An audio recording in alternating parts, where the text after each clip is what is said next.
Aloha, good morning. I'm Jason from MAMA, Maui Arts and Music Association, and I'm sitting here with someone that you already know. This is Three Singing Eagles. She was on screen with me, oh gosh, it was November. The only difference, was it November? October? It was sometime long, long ago in a galaxy far, far away. It was far, far away. When you saw her last time, there was this huge stomach thing going on, and you were off on a journey. Where were you going? Do you remember? Do I remember? Oh my remember? God. I may be a grandma, but I'm not senile yet. Okay, Grandma, where were you going? Yeah, I went to the I went to the mainland. First I went to Kauai to receive a healing and to become more quiet so I could be the listener. And then I went to the mainland so that I could listen to people who felt that they had been forgotten. What you may remember, of course, is that Three Singing Eagles was off to the mainland, fully pregnant, to see our, at that time, future choice of presidents. We know we got Bushed, and so we have Bush instead of Gore, and we had no Nader. Here we are, and time has gone on. Did you make it all the way to Washington? No. You didn't. No, but I collected a lot of good information, although somebody stole all of the audio tapes from my campsite at Paia Point shortly after I came to Maui. So if you have them or you got any information where they are, ain't nobody going to be making money out of them, and I'd like to send them along to the president, although I'll tell you, I did not get to cassette record most people. In fact, I never got to put the sign up saying, "Are you forgotten?" ? About 5 minutes after I landed in San Francisco airport, somebody came up to me, this old man with silver curly hair, and just started talking. And for the entire time that I was over there, people just came to me, sat down, and started telling their story as if they knew. We're stopping because someone's revving their car engine, and we don't want to compete with that. We're back. I think before we go further, I think it's important to set the basis of what we're talking about. Some of you have seen the other show and know exactly what we're talking about Three Singing Eagles' trip to the mainland, and others don't. Can you give us a quick synopsis, or you want me to?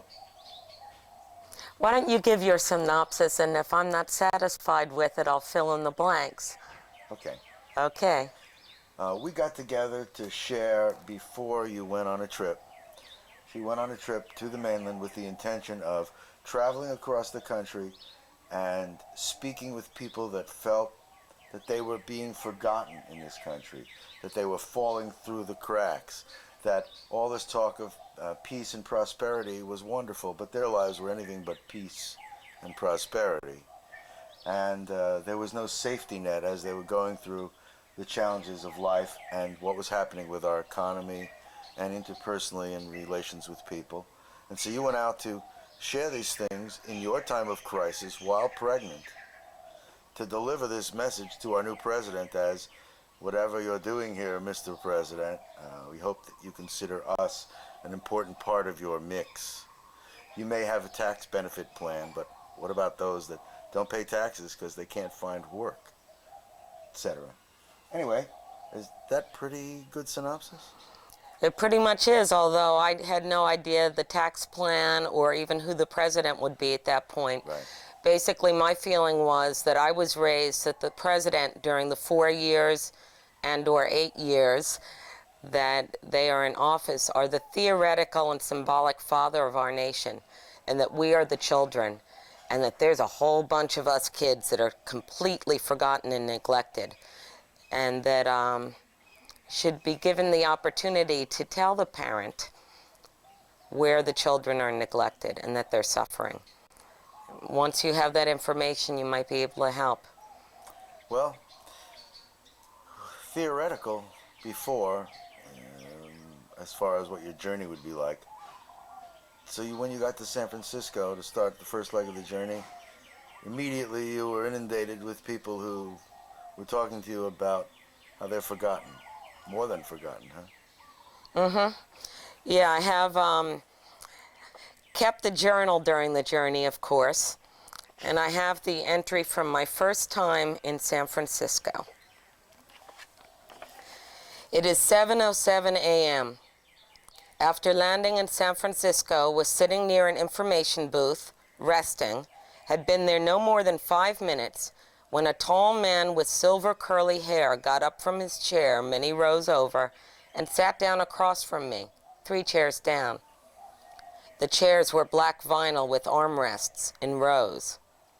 There were only 4 people in the large room. It was a little past 9 p.m. There was no sign on me or my wheelchair yet I looked at him. He smiled, not broad, but it qualified. I smiled back, polite, but with the weary traveler's dull patina. Then we started talking. The silver-haired man slept, stretched out in a row of chairs across from me. He had been expecting someone to come looking for him, a ride, I suppose, but I guess we missed each other, he said, as we sat outside, sipping his warm herbal tea sipped from my cup, angel and roses and message of friendship on it, warmed on my sterno stove. He spoke of this country, comparing it sometimes to his home of Germany, and to Russia, where I spent some time.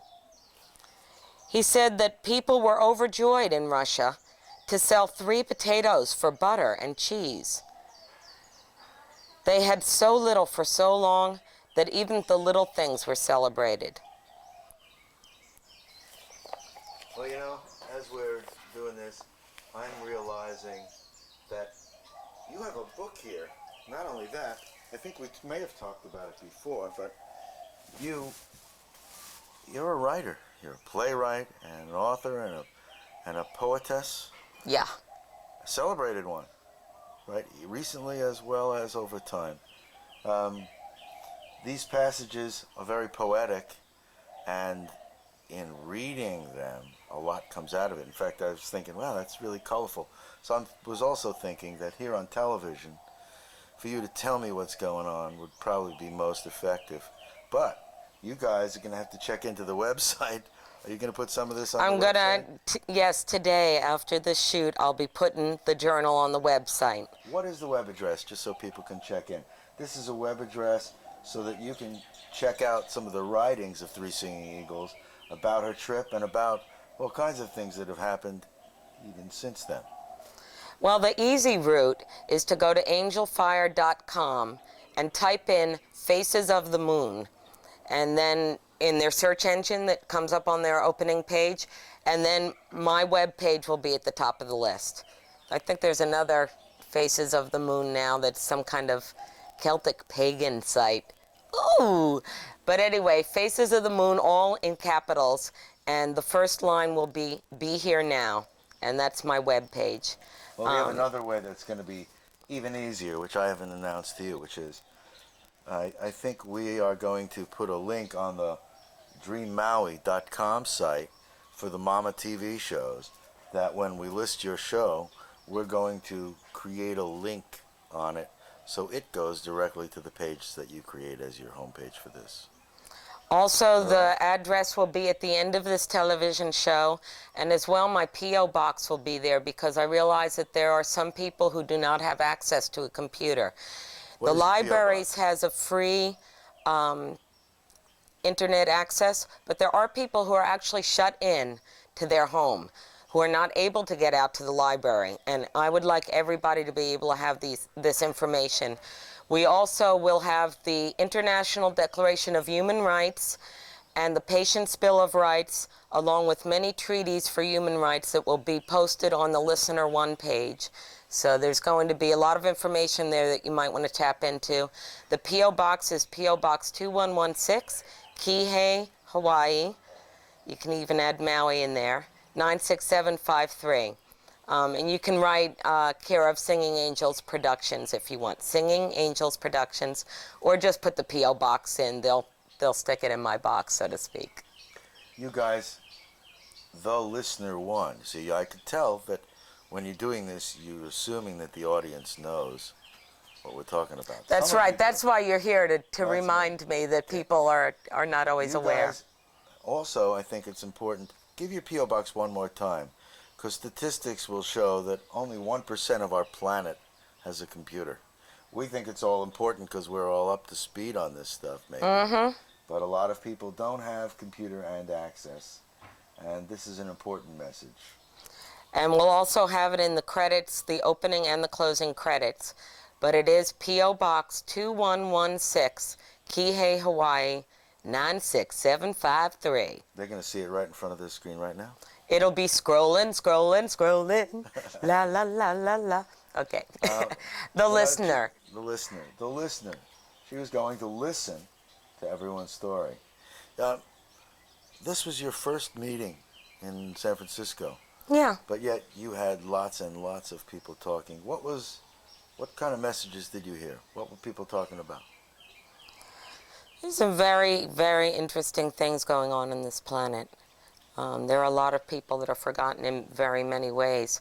One of the most interesting ones that stands out is I went and sat on a bench in Monterey, California. Anyone who's ever been there knows there's a beautiful lake there with choke geese and ducks and all kind. Choke geese. Yeah, choke geese. That means lots of geese. Yeah. Choke geese. Plenty, huh? No. All right. So, no, not geese being choked. That's why I'm saying you're putting in slang, which is fine. I'm sure everyone afterwards is going to say to me, we know what she meant, brah. But a lot of people don't know these slang words. So I'm trying to get this message to be available to lots of people here and other places. Choke geese, many, mucho, a great mass of them, a large amount of them. There were a lot of geese. There were a lot of them. And what happened? And so while I was drinking my first cup of morning coffee and watching the plenty amount of geese, one of the park workers came over and sat next to me and just started talking. And one of the things he says is that he nearly got fired from his job for giving $10 to a homeless man in the park. And he knew this guy. He knew that this man was working. He was just short at the end of the week and was waiting for his paycheck a couple of days later, needed some money for food. One of his co-workers told on him. It turns out that in many places on the mainland, that if you give money to someone who is indigent, that you can get into mucho trouble. And in fact, he went on to tell me that every single church in Monterey that he knows about was telling their parishioners not to give money to homeless people, that the church will do it through their organization or not, but that what they're doing is feeding into the homeless problem. I don't know if all of our viewers are as aware as you are, or I am, or lots of people are, about homeless. If you're watching a TV, likely you're in a home. And there is a major issue now about homelessness. And a lot of people that are in families, and not only individuals that have had that have been institutionalized, that are now being freed and out there, but just in general, it's really significant that the world needs to understand that this homeless problem is because of what? Because of not enough of something. I think not enough sharing, not enough understanding that we're really all the same problem. I can't even understand why a church would make it important for you not to give. I don't get that. What is that? I don't know. And most of the world religions seem to have some kind of idea in their literature or their faith or their religion or their philosophy that says that when you do acts of kindness to another human being in private, where only you, that person, and God or the divine or the creator knows, that that's more holy than when you do it in public. So to have a directive that says only the church in public, where we're recognized for doing charity, can give charity, and you should not give individual charity to someone, that does not make any sense to me. Unfortunately, Jason, I do not have an answer for that. I am totally perplexed. I'm not. I think that most people have found that they need to put their own personal stamp on public religion. This is no way to diminish the good works of the church, but I think somehow in organizing religion, we can forget there's a very personal side with God, or God through Jesus, or however someone wants to honor God. Our society has really become so mechanized and so set into genres that are not personal. When we watch on TV and we see things on a screen that aren't real. I mean, how many times do you look at a screen of a television and feel that those circumstances are not real?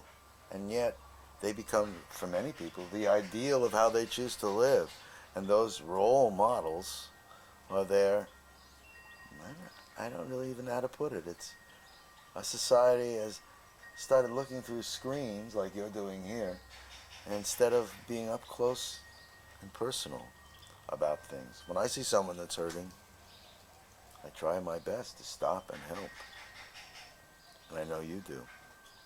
What other things did you hear as you were talking to people? What themes were very recurring? We are really, really lucky here in Hawaii, guys. If you happen to live here, there are programs here in Hawaii that have much more funding and are much more compassionate than those on the mainland. I will tell you right now that I was at a woman's shelter in San Francisco that had 78 women there. The cots were right next to each other. There was only enough blankets and sheets so you could have a blanket or a sheet. There were not enough staff members there. There were not enough counselors. There were women crying. There were women screaming, afraid, nobody able to help them, milling about. Place was dirty. It was cold. What about here? Here we've got some really fine places. We have places that if you're addicted to alcohol or drugs, you can go for help. Like what?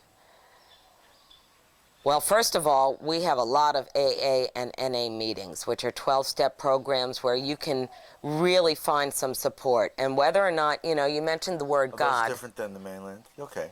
I'm trying to get a focus here on Maui. You say it's better, yet I know people that fall through the cracks here. Yes, people fall through the cracks, but there are a lot of opportunities here. And the fact that it's warm year-round here means that, say you want to make a 12-step meeting. Say that you feel like... 12-step meeting, that means... I guess there are more alcoholics than I give life's credit for. AA and NA are Alcoholics Anonymous and Narcotics Anonymous. A 12-step meeting means what? Means a meeting where you can participate and learn more about the 12-step programs and the 12 steps, which can really help you to overcome addiction or, well, if not to overcome it. See, addiction is a disease, and I would like to right now publicly make a call to all professionals who are working in that field on Maui to please contact Jason and or I so that we can do a television show and you can make people aware of this. Because many people consider addiction to be a character defect still, and it has been proven to be a disease and often genetically linked for a long time. In the meantime, if anyone really wants to know about this, Bill Moyers did an incredible special called Closer to Home that was inspired by the addiction problems of his son. And, you know, if you have a disease, you're often not demonized for it. But with addiction, if you don't feel it's a disease, often people will go, oh, they're killing themselves, and just write off people with drug and alcohol abuse problems, which is very prolific in our society. It's causing a lot of grief and sadness and illness and death and destruction of property, of self, of other people. And it can be arrested. You know, see it as a disease that can be put into remission. And although you might have problems with the word God, and God is in these 12-step programs, and many people have used that excuse, I myself do not believe in a Christian God with a long beard and long hair that lives in some palace in heaven and is punishing and destroying and all of these other things that people might have been put in their head, a really negative, punishing God image. So you don't like that word. To me, the word God is as pure as the word love. People have misused the word love and polluted it, but that doesn't take away from the word love for me. For me, I stand up and say that word is pure, and the word God is pure to me. But don't let the word God used in AA or NA or any of these 12-step programs keep you from going and exploring them. I would say 7 meetings. Try 7 meetings, and if you still don't like the program, then bag out. But those are free, open to the public, and you can get there easily. If it was on the mainland, it might be too cold for you to get to a meeting. There might not be transportation. There isn't a lot of services. We are totally lucky here. Okay. Well, we've kind of shifted our focus to drug and alcohol. Do you find that to be a common thing out there in the homeless population? I mean, you're bringing it up as such a main... I can see your passion. It sounds like we could talk about that as a whole separate subject. And we are going to do a separate show on that after this one. Okay. But what I'm really trying to get a feeling for is the general homeless population and who is being heard and who isn't being heard. Then I'm going to jump right into some very specific things that have happened to you since you were there and then here. That's what I'd like to do if we could. In general, because I would like to get a feeling for the homeless when you're on the mainland. This probably has commonality to here. What are the bottom lines? What is needed? And how do we, what do the people that are homeless tell you they need? If I remember, that was part of what your original scenario was tell me what's ailing you and what solutions you might have. You know, often I feel that when people are homeless and with challenge, others that are looking on think of them as people that don't have a brain and don't have ability. And I'm amazed at the people that are homeless, that have no job, no work. People that are very, very educated, many of them, and have a lot to say and a lot to give. The people in our society that think that people that are homeless are separate from themselves and separate from all of us are missing a huge point of the God, whatever form and definition, you know, whether they're powerful in the sky or however there is something missing. They're cooking something good next time. We're getting distracted by culinary scents here. Let's get focused, Jason. Well, really, it's important for me when I'm doing this, to get on sort of a wrap-up of what the mainland trip and the listener saw. And then I want to get personal. Well, we might have to wait till the next show to get personal. We'll see, because there's a lot that I found on my journey. But more will be revealed. If we don't get to it in this hour, there'll be some more. And certainly, you can email me, too. The email address will be at the end of the program if you want any more information on anything. You asked a hell of a lot of questions there, Jason. And also, you know, you can wait to the end of the show, but these guys know me already. I flash stuff up on the screen early. By the time they get to the end of the show and the credits, they don't remember they wanted the email. While we're here, check out. You'll see the email. There it is. See it? There it is. See? Listener1@hotmail.com. Okay. Or at Hotmail. Yeah, I asked a lot of questions because it's the kind of subject where, you know, we can take each little piece and look at it, or we can just give a long laundry list. The issues here require a lot more depth than we're giving it. I want to do an overview. I know that people can come up to you and share with you on your website and through writing and through us. You see, we hope to be a vehicle so that you can get information to enrich your life and to help enrich the lives of the people that you see around here who have challenges. It bothers me constantly of people I know that are very talented, that are without resources and don't find help through the system. You may think the system is better here, and I haven't had to deal with them, and they may be a jewel compared to other places. But I see people who don't go for food stamps because they have a problem with something else. They don't have food. Or they have too much money in the bank by some system that says, if you have that much, you don't get any benefits. When in fact we know, I know, you know, that you need a lot more than that much money in the bank to be considered you have any money. It's ridiculous. I think it gets to the point of absurd. Or the food bank that only gives out a little food, and they give garbage out. Why? Because they're not getting quality products in. So the whole system has got to be redone. How it's evaluated what's good and bad. I am personally affronted by it every time I find myself helping lots of people. I look at my taxes and I see I made all that money doing mortgage and real estate, and now I have a major amount of taxes and I don't have the money. Why? Because I've been helping people virtually constantly, because people are falling through the cracks. Well, you mentioned something about food and shelter and stuff, and here in the Universal Declaration of Human Rights, which, by the way, is not something new. This was put together in 1948 and signed and ratified by most of the planet. Universal Declaration of Human Rights. This is sitting on a website for any of you guys, to the United Nations. What is this about? Go ahead. Want to read us a few pieces? Yes. Well, first of all, I wanted to read something that you were just talking about. Article 25. Everyone has the right to a standard of living adequate for the health and well-being of himself and of his family, including food, clothing, housing, and medical care, and necessary social services, and the right to security in the event of unemployment, sickness, disability, widowhood, old age, or other lack of livelihood in circumstances beyond his control. But just because you have the right doesn't mean these resources are readily available.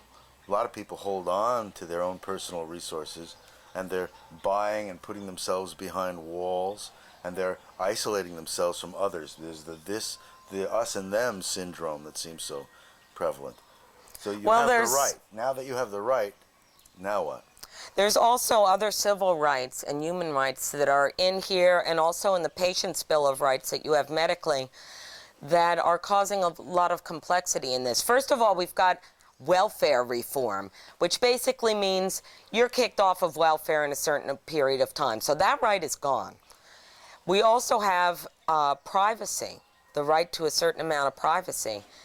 And when you apply for many of these things, your privacy is severely violated. If you do not answer certain questions, including who the fathers of your children are, meaning who your sexual partners have been for many people who have children out of wedlock, and the protection of children all across the planet, including those born out of wedlock, are in this Universal Declaration of Human Rights. But there's also another thing that is causing a great deal of discomfort among people. If you do not have children and you are applying for welfare now, you must get a psychiatric evaluation basically saying that you are disabled, that you are unable to work for a certain period of time. And you must follow treatment. Now, often this treatment means that you are going to be prescribed psychotropic drugs, drugs that are meant to make you available to the workforce. Say that you're severely depressed. Perhaps you've lost everything you own, and I know this might be really uncomfortable for many people who are watching right now, but it does not matter if right now you're sitting in a mansion-like home on beachfront property on Maui. You are one event away from being homeless, from being destitute, from losing everything that you have, whether or not you want to hear that, and whether or not you feel that you are immune from it, you are not. And I will tell you that many people have found themselves in this situation who never thought that they would be there. Ever. Well, you know, hearing you. I remember your story to me, where you told me that you were ready to move in somewhere with your kids, and the day before, they told you, oops, sorry, we rented it to someone else. Well, it was 3 days before to be exact, but yes, I called to get the key to my new house. I was moving from a 3-bedroom house. Here I was a full-time student at MCC, 4.0 grade point average on the president's list, the dean's list. I had 3 children who went to school, had perfect attendance. We're doing moderately well in their studies, but then again, I believe in a well-rounded education, which means you don't have to get straight A's. I was severely pushed to be like at the top of my class when I was young, so I wasn't about to do that with my kids, and we had a lot of playtime. So I'm not going to bullshit you and say that my kids were straight A students, but they had perfect attendance. We had, you know, a relatively clean home, and all right, it wasn't perfectly clean, but then again, I was going to school full time, you know, and it's very difficult as a single parent to keep your home perfectly spotless. Mine definitely was very hang loose. But be that as it may, you know, I had this nice 3-bedroom home in Haiku. I had HUD, which is a housing assistance program, rented another place. By the way, many of these rental agencies charge $25 or more for you to just apply for a place. HUD, and those kind of things? Rental agencies that if you look in the paper and you have to go to the rental agency and pay an application fee. Well, those are private companies you're talking about, right? Yes. Well, they have rent. I mean, maybe to you it's significant, and it is significant, but there might be some other help that isn't a private company that has to pay for their rent, pay for their phones. They're in business. I appreciate what you're saying, that it's a burden for you when you're looking for a place. There's a lack of rentals. There's a lack of rentals to such a degree that I think there should be some state or county function to help. Anyway, I appreciate it. Okay, but Jason, when you're talking about 40 to 50 people applying the first day for a place, and each of them is paying $25 to apply, and only one of them is going to get the house, this sounds like there's something just a little bit wrong with this to me. Let me tell you. That's a little excessive. I know, but let me tell you, here's a little information. Maybe you didn't know this. I know you might not. Enlighten me, baby. Okay. When someone checks your credit, how much do you think that costs them? I don't know. How much? Oh, good. $25. For a credit check. Yeah. So, you know, when they do a background and credit check and you have 40 or 50 people, it's sad that there are 40 or 50 people looking for one place. And when these people do At least. Well, the thing that I don't like in what your scenario is they've made a decision and they take money from 40 or 50 people, and then do they place those people? No, that's not part of the deal. So once they come to a decision, giving someone's their money back might be appropriate unless there's another place. That's, to me, is a scam. But there's a level of that I understand that someone checks credit. You know, I'm in the mortgage business. So I know that there's criteria that you have to live by. And if you're an agency handling a rental for someone, there's some level of certainty that the owner of that property would like to have before someone goes in there. And those fees to check that stuff out does cost. It's outrageous. The whole society is structured on that. I mean, I don't want to get too off on a tangent, but I think the problems are way bigger than a fee. I think the problems are way bigger than the fact that some agency's charging it. We have 40 or 50 people looking for one place. And no matter why we're here now, I mean, I could blame the former mayors, administrations for not enough appropriate housing, a council that lets a developer choose whether they want to put some money in the pot or build appropriate low-income housing. And how do you define low income? A house for $200,000 is not a low-income housing or an affordable house for someone that can't pay their rent. I mean, anyway, what's the expression? Don't get me started. I am started. The reason you're here with me is I'm very passionate about the tremendous needs that people have, which I know you are. You know. And when I did yard work for a few months here on Maui, I was shocked, and I'm not sure if everybody's aware of this, as to how many houses are vacant almost the entire year, and people only stay for a few weeks or a month in these places. I know. I know. It's amazing. Oh my God. And some people, and you might be one of these, do you own like 5, 6, 7 houses and apartments around the planet? It's amazing. You know, Jason, you gave me this paper that was sent to you, and I'd like to read this in a second, but I also want to quickly respond to you that just to close up this whole rental agreement thing and that story, that you feel that it's appropriate to have a $25 initial fee because of the credit check, but then to charge $25 for each application for place after that, Well, see, when they've already done that. It gets me that these agencies take in this money from everyone when only one person is getting it. Mm-hmm. And just like in real estate, I don't know how realtors feel, but for sale by owner, sometimes you can sell your house without a realtor. The realtor gets a nice, big, juicy, healthy fee for having your house up for sale. Sometimes that's appropriate because there is work involved in selling a house. But there's all these fees, and we're creating industries from things, from our own personal crises, from our need and lack. We need housing, so because there's so many people, now we have an agency or some group in the middle to kind of control the action. It's very challenging. Like you have a fee just to get your own money out of the bank through an ATM. And some of those fees are going up, up, up. And yet the cost of providing these services go up, up, up. You know, that's the thing. It's like our society is creating more specialization. I think maybe, a lot because there's so many people.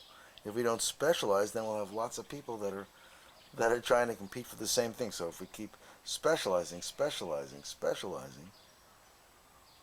we create a specialty that someone can take a position. I don't know. I don't know what's going on here with this. Well, and it's kind of overwhelming. Do you remember during the 70s when we had the gas crisis, how they showed that all of the gas pumps, or almost all of them in the country, were charging an extra penny without giving that extra penny of gasoline at some point? And they figured out how many millions of dollars every day the gas companies were making. Now, when you talk about a $1 fee, how much does it cost in electricity and other things to run these ATMs? How much are the banks making? Now, you're talking about the $25 for the credit check. I don't believe that all 40 to 50 people, and we're talking about 100 or 200 people by the end of the first week that the ad has run. We're just talking 40 to 50 people applying on the first day. Now, how many do you think they check the credit? They already, more than likely, have crossed off a whole bunch of people off their list from the first day. In fact, by the way, it used to be that if you had pets, you got to the bottom of the list as far as potential renters. Now it has gotten to such a situation here that if you have children, you actually go below pet owners. Well, in many conjecture. cases. In fact, if any of you are out there in these businesses, we welcome hearing you and having an opportunity for you to be here and share here with us. Please. I think what we keep seeing is that prejudice and people's own circumstance and preserving of their own circumstances stops them from being sensitive to things that are around. People with children, people with pets. I mean, I know people looking for months because they have a dog or a cat. That's ridiculous. I've seen people let their cats and dogs go, which is inhumane. You know why? Because they can't find a place to live. I really think that this thing is way larger than you and me. You know that. And it's larger than you. But we have to start speaking up and doing things and making our own personal stand, our own personal involvement in helping people. I mean, I don't think I understand how a church would stop me from helping because they help. That just is too much for me to deal with. And as far as pets go, I've been a home health aide, and I'm going to be getting recertified in Hawaii soon. And I will tell you, for a lot of people who are shut-ins, and especially the elderly, to have a pet to love can mean the difference between severe depression and mental health. And that will close up the thing that I was talking about before, about people being severely depressed when you lose everything. Sometimes severe depression can set in. It's natural. If you weren't depressed, you'd be mentally ill.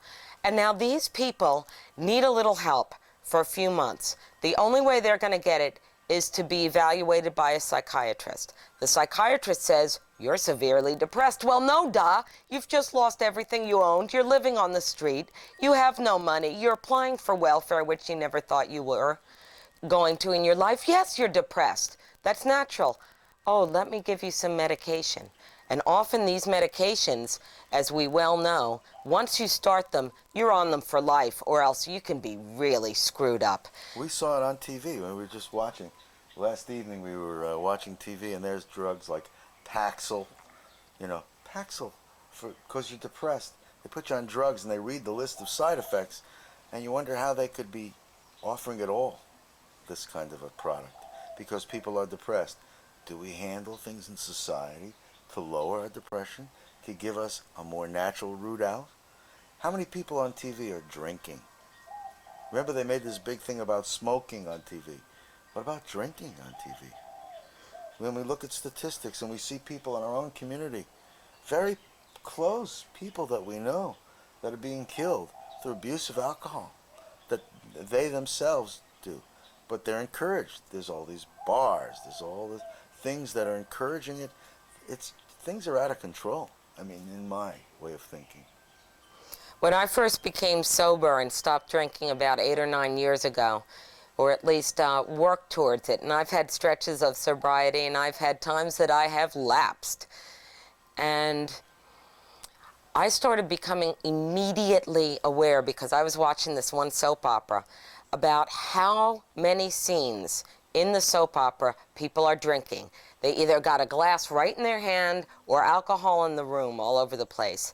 And you might want to try an experiment, either for a day or even more enlightening for a week. All the TV that you watch during the week, write down how many times drugs and alcohol are on the screen, and put an asterisk next to every time that they're being promoted as a use to stop your feelings. Because the message is, if you're feeling something uncomfortable, take a drug or a drink to stop it. Well, what do you do if you don't do that? I'm just putting it out there. You walk through your feelings. So that's you cry when you feel like crying. So we get a little bit more personal and a little more real with our lives. Yeah. And maybe a sympathy to someone that is going through a circumstance, we can take some action. I don't know. I harp on it, I think, because it's so significant to me. How many people find a need for help that never thought they'd be in those circumstances? I mean, just it's amazing. You know, we're not going to get to it this show, so watch out. But we're going to be talking more about your circumstances. And, you know, I had call from professors and from others who are just in shock because they don't know what to do to help you. They didn't know what to do. You were going through a crisis, and you're going through a crisis. We all wanted to help. But for your protection, supposedly, you're blocked away from any help. In our society where we think we have freedom, you didn't have freedom. And I don't know about this innocent until proven guilty. Guilty or innocent, you needed help. In fact, your story is going to be, I think, a bit shocking to a lot of people. Oh, yeah. You can actually be treated like a prisoner even if you're not guilty of a crime in this country and in this state. And it will be very interesting for you to hear my story. But one story that we haven't finished, that we did start, was the story of how I became homeless. Just to show you that nobody is immune to this crap, all right? I had this wonderful place. I had HUD. I had social services. I was on welfare, taking care of my kids as best as I could. Not perfect, by the way. Okay. And if you're perfect, come on and show me how. I'd love to learn, you know. But no, I'm not some perfect mother, perfect housewife, perfect saint or anything. But I was doing pretty damn good. And I paid the $25 fee, and I'd actually gotten this place to rent. And 3 days before I was to move in, I called the rental agent to ask for the key and where we could, like, meet each other. I'm packed up. I got everything all ready to go. And she says to me, "Oh, didn't anyone call and tell you? The landlord didn't want to fix up the things that were broken to, you know, up to HUD standards." And we're talking HUD standards is you don't have any broken windows, no broken screens, all the electrical outlets work. That's, I mean, that's basically it. Things that just are basic health, sanitation, and safety things in a house. Basically, the place was a broken down slum, and the slum landlord did not want to fix it up. So what happened To now? basic human conditions. They found someone who would rent it in that condition because the rental situation is so tight. They rented it to someone else, and suddenly I had no place to go. And I was told by this rental agent, who was a really sweet lady and very apologetic. I'm not sure exactly where I fell through the cracks. That phrase is being used a lot here, isn't it? People just slipping through the cracks. And where I fell through the cracks, that nobody had called me or written me or given me any notice that suddenly this house was not mine that I was planning to move into. So you were homeless with kids? I'm homeless with 3 kids, all right? So she says, well, you can come in and pay another $25 fee, and I'll try to get you this 2-bedroom down the road from there. I might understand that $25 fee is on every place you apply for? Yes. Oh, this I didn't understand. Yes. That's crazy. Yes. I didn't get that. Every place is a... Every place. And I paid the fee and never got the 2-bedroom, by the way, just to sum it up quickly. Okay. And ended up at an old friend's house.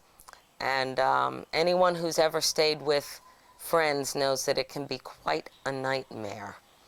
And I'd love to tell you my entire story, but we got some more important things to do. I did want to talk about, basically, you were saying only 1 person in 100 owns a computer. Yeah. And you received this thing on Friendship Day, this informational email, which I'd like to be able to have a copy of. Is that possible? That's to your put copy. on the Listener One's homepage? Absolutely. An electronic copy? Okay, so we'll have a copy of this.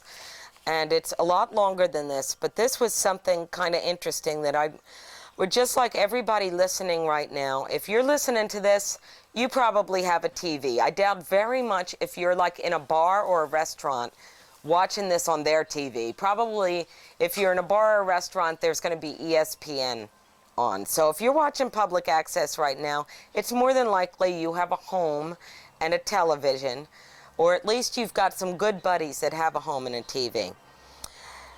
So this is something to ponder then. If you woke up this morning with more health than illness, you're more blessed than the million who will not survive this week. If you have never experienced the danger of battle, the loneliness of imprisonment, the agony of torture, or the pangs of starvation, you are ahead of 500 million people on this planet right now. If you can attend a church meeting without fear of harassment, arrest, torture, or death, you are more blessed than 3 billion people in the world. 3 billion. If you have food in the refrigerator, clothes on your back, a roof over your head, and a place to sleep, you are richer than 75% of the people on this planet right now. If you have money in the bank, in your wallet, and spare change in a dish someplace, you are among the top 8% of the world's wealthy. Those are knockout statistics. But I think the bottom line is we're blessed. We're all blessed. And even those that don't have are blessed. We're here in Hawaii, you know. But what do we do with that blessing? Do we turn around and share and help each other? That's the part I want to see happen more. I would like to think that our society here can come to grips with giving and sharing more and stopping. I can't imagine that someone that's building a home for $400,000, $500,000, $600,000 house can't somehow give more. Enforced giving, you know, some people will say, well, we're in the land of the free, we've earned it. Well, these people haven't worked. Who are they to want what we have? There's this thing from the heart that seems to be missing. I just wish we could get back to that. And there's also in Kauai, when I was over there, allegedly to go and do a healing on my womb with Serge King, who's a kahuna over there. Thanks, Serge, if you're watching this. Hopefully this program will go over to Oahu and Kauai on the little bicycle that it goes on. And hi, Serge, love you. But I allegedly went there for healing, and one of the things that I found out was that they have an incredible system for camping there, where there are certain parks that are designated for camping, free for residents, kamainas, as the local vernacular says, and $3 a night for visitors, for tourists that come from other places. And each beach park is closed 1 day a week for maintenance and cleanup so that there is no health hazards like as recently as happened at Kanaha Beach Park. And it creates a flow of people so people don't really stay there and live there and expand their lives there, right? Exactly. Okay. Yes, and there's a separate camping area so that the park is not monopolized by homeless people, quote unquote, or campers. And many of these people end up being like an ohana, making an extended family with other people. In fact, this was right before Christmas that I was in Kauai, and the sugar mill had closed down, and come the first, there were a whole bunch of families that were there that had lost their jobs. One paycheck away from homelessness for most of us, hello. And the feeling of ohana was incredible. You know, I do not have rose-colored glasses on at this point in my life. I've become, through bitter experience, I've become quite akamai. And I'm not going to tell you that we were smiley, happy people holding hands, unless we were, and we were. There's a real sense of ohana and family. And often, little family groups would form among the campers that would move from campsite to campsite together and have support. Were they One working, person, some of them also? many people are working like, who are homeless, yes. Our whole society, we're at a point where, you know, when I asked that question, I thought to myself, well, these people are now living and moving in groups from campsite to campsite. It becomes a major thing just to live. How do you work when you're trying to figure out where you are for the day or night? One of the things you had mentioned is about the drug and alcohol problem among the homeless, and I am here to testify from personal experience and observation that there is more drug and alcohol use among people who have homes where they can do it in private and not be seen than among the homeless who are extremely vulnerable when they get stoned and drunk and loaded. I will tell you that it is more visible among the homeless, but there is more abuse of children and spouses in the home. There is more abuse of alcohol in the private homes behind closed doors. There is more abuse of drugs inside houses, period. And if you disagree and you have a different opinion or you have any statistics you want to whip out and have out on TV, you contact me and Jason. But I will tell you, I have been inside homes, and I have also been among the homeless, among the campers and the vagabonds, and I will tell you that there is less percentage of people who are out there, period, who are using alcohol and drugs than there are in private homes. That is my experience. Well, we're running low on the hour. We've got a couple Yeah, of look minutes. at that. I think you see that flashing? That means in a minute this thing's going to turn off. So I'd like you to, if you could, sum up the time that we've said here. Obviously, more needs to be said. And we'll be back together and separate on TV, and we hope others will join us in being a loud voice. Not only loud, but hopefully effective, by all of us getting together to make some changes or help each other more personally. Please. Bust the stereotypes of being homeless and realize that many of the people who cannot get housing have the money for housing, they just cannot find it. Many are going to school, sometimes full-time, sometimes doing really good. Also, almost all of the people who are homeless who I've met on Maui have jobs and are working. So we're not talking about people who are just deciding that they just want to live on the beach and live off the grid and live off the system and are enjoying sucking out your tax money. If you pay taxes and you're feeling resentful about this, I'd really like for you to let that go right now. I also promised during the last show that I would read that quote from Leo Buscaglia. I do not have time to do that now, so it will be up on the web page. Well, we can make the time to do that now. You want to do that now? Can we? Leo Buscaglia, hang on. Leo Buscaglia, you know, we were talking before about the fear of reaching out and helping people. But I want to say, if you're afraid to reach out and help other people, and or you're being told by your church or anyone else not to do it, but you still have that urge in your heart to do it, I would encourage you to make the leap and help others. And it is a risk. It is like jumping off a precipice and not knowing if you're going to land on your feet sometimes. It's very scary. But I would encourage you to go for it. And it might even be some motive that's just as selfish as you never know when you're going to need the help. Fine, I don't really give a damn what your motives are. As far as I'm concerned, it's time for us to help one another. Right now. I need help on camera so we can do this and you'll see me sit in one place. Please go ahead. You know, from here, the reason I'm running around and talking about, I'm going to Nakupuna o Maui and going with them on a march. You would think that in our group of people here, you out there, people have to cover more events. People come at me to cover all kinds of things because they think I'm part of public access television and that public access television will cover events. I'm an individual. I am not part of Akaku Public Access, and it is not their responsibility to cover events. It's you all. I'm here because I'm passionate about what we're talking about.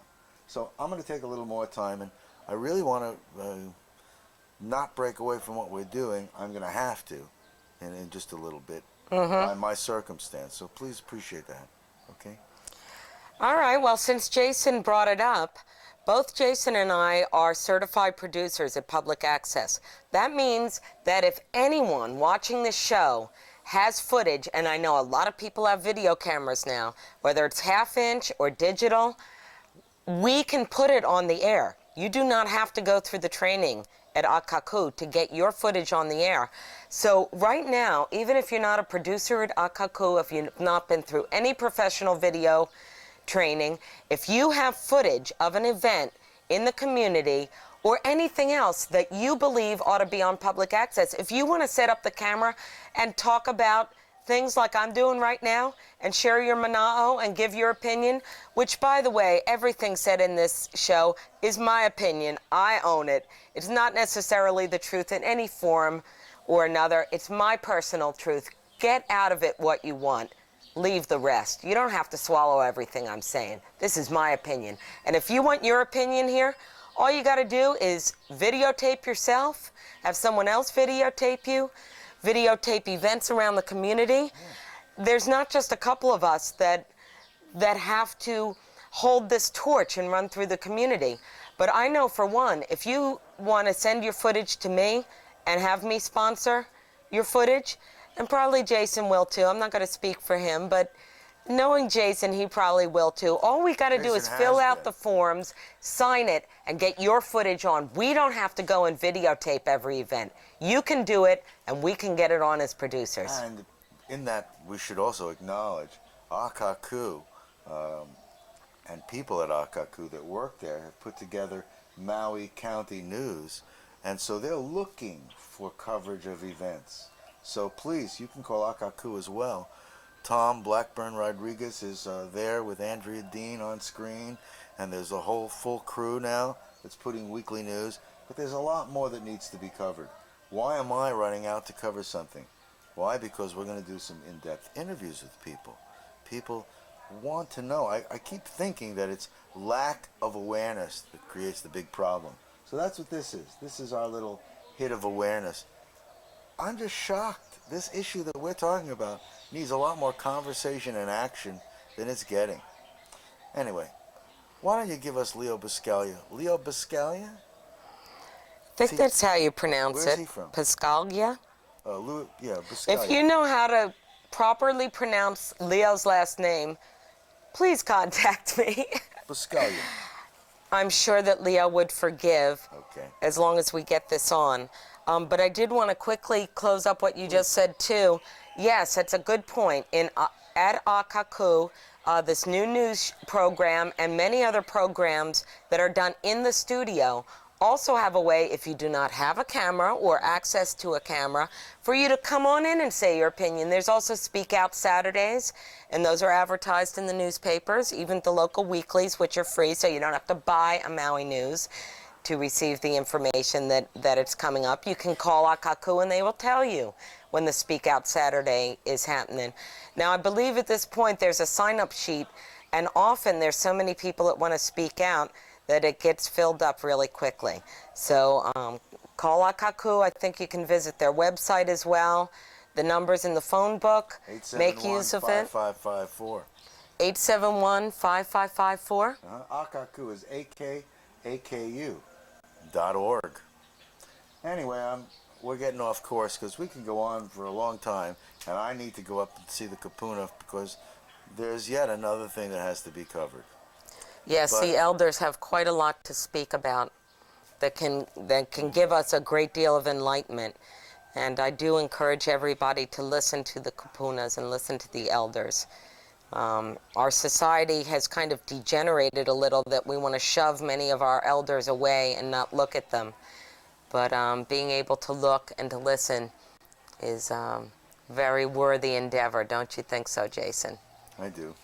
You know, I'm sitting here, I'm thinking, it was only a little while ago when we were on TV, you were carrying such a different persona. A more mild persona. One where you were pregnant with child. A lot has happened to you. I can feel your power surging back to you.